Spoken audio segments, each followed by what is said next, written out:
High সবাইকে, আজকে তোমাদের সাথে শেয়ার করব পান কলকা। প্রথমে পান পাতার একদম মাঝখানে লাল কালার দিয়ে একটা রাউন্ড এঁকে নেব। তারপরে ওই লাল গোলটার চারিপাশে ডট দিয়ে নেব। ডট দেওয়া হয়ে গেলে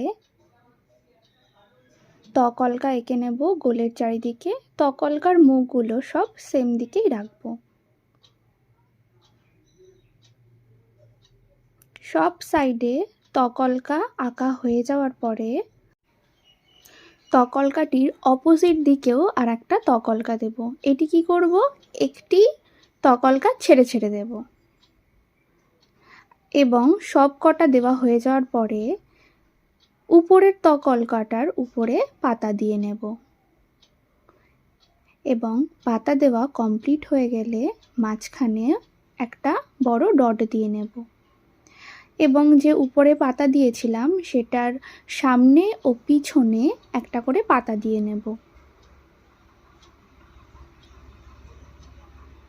এবার সেটা সব কিছুতে কমপ্লিট হয়ে গেলে ফাঁকা জায়গায় ডট বসালেই কমপ্লিট হয়ে যাবে আমাদের পান।